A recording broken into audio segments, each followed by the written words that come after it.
بسم الله الرحمن الرحيم. قد أفلح المؤمنون الذين هم في صلاتهم خاشعون والذين هم عن اللغو معرضون والذين هم للزكاة فاعلون والذين هم لفروجهم حافظون إلا على أزواجهم أو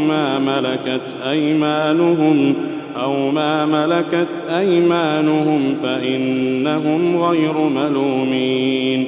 فمن ابتغى وراء ذلك فأولئك هم العادون والذين هم لأماناتهم وعهدهم راعون والذين هم على صلواتهم يحافظون أولئك هم الوارثون الذين يرثون الفردوس هم فيها خالدون ولقد خلقنا الإنسان من سلالة من طين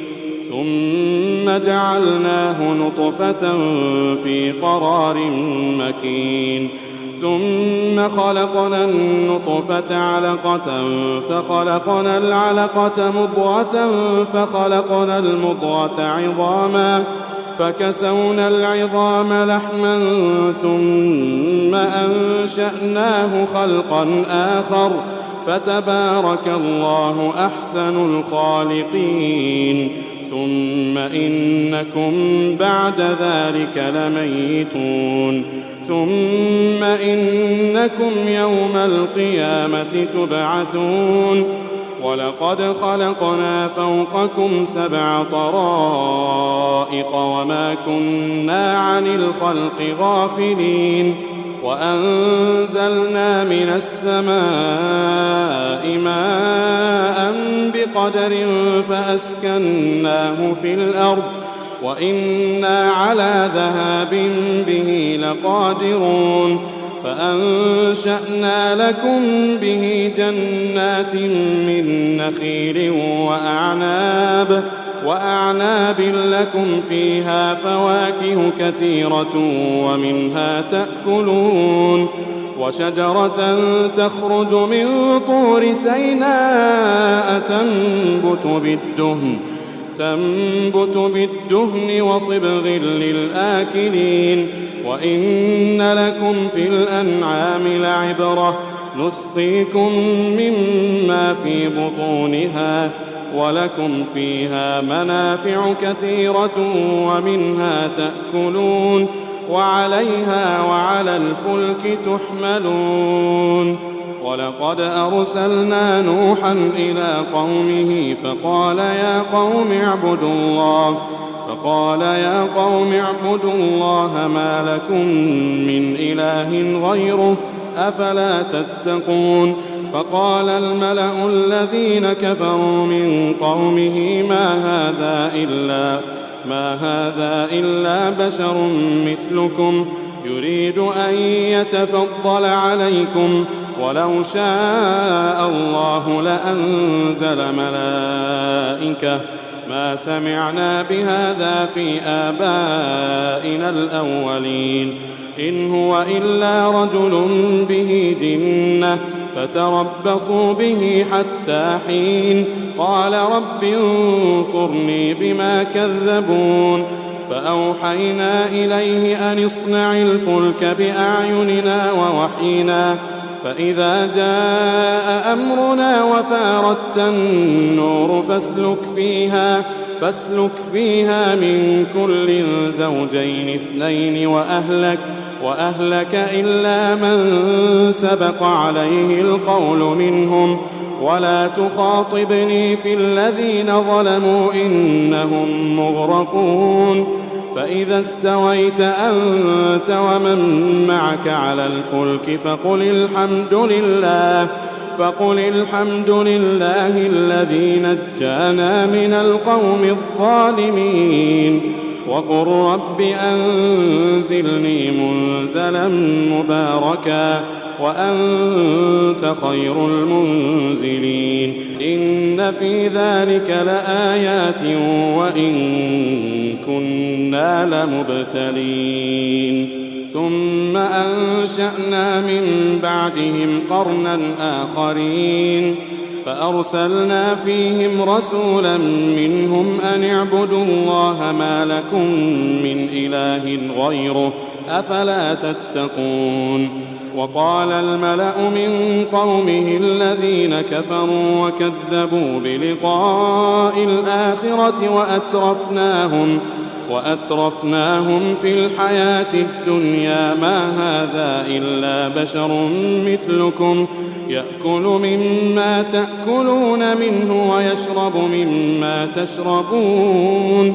ولئن أطعتم بشرا مثلكم إنكم إذا لخاسرون أيعدكم أنكم إذا متم وكنتم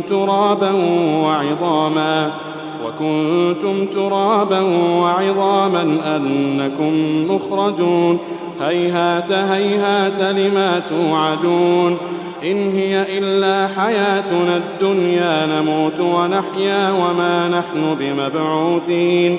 إن هو إلا رجل افترى على الله كذبا وما نحن له بمؤمنين قال رب انصرني بما كذبون قال عما قليل ليصبحن نادمين فأخذتهم الصيحة بالحق فجعلناهم غثاء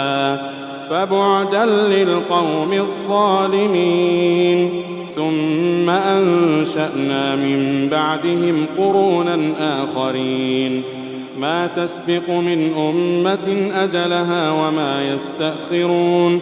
ثم أرسلنا رسلنا تترى كلما جاء أمة رسولها كذبوه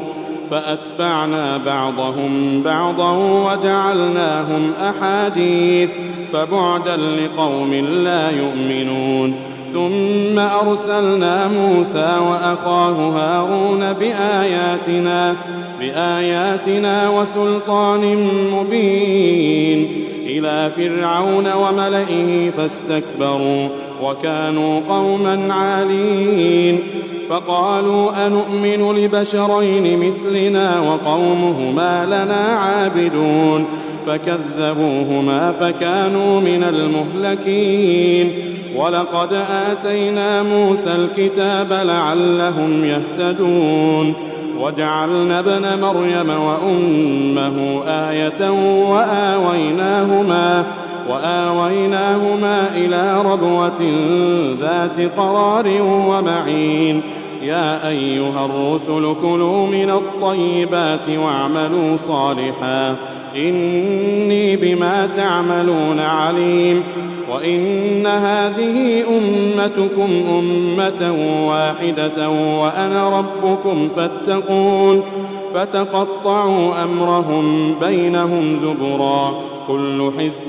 بما لديهم فرحون فذرهم في غمرتهم حتى حين أيحسبون أن ما نمدهم به من مال وبنين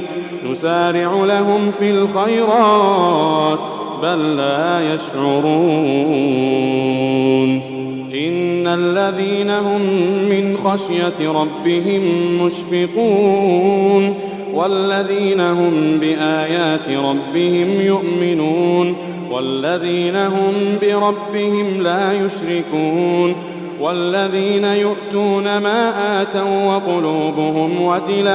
وقلوبهم وجلة أنهم إلى ربهم راجعون أولئك يسارعون في الخيرات وهم لها سابقون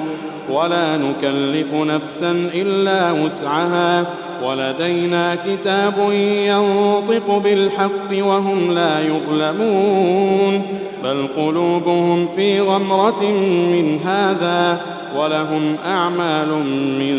دون ذلك هم لها عاملون حتى إذا أخذنا مترفيهم بالعذاب إذا هم يجأرون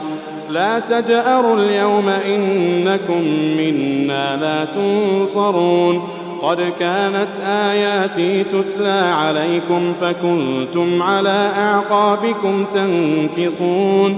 مستكبرين به سامرا تهجرون أفلم يدبروا القول أم جاءهم ما لم يأت آباءهم الأولين أم لم يعرفوا رسولهم فهم له منكرون أم يقولون به جنة بل جاءهم بالحق وأكثرهم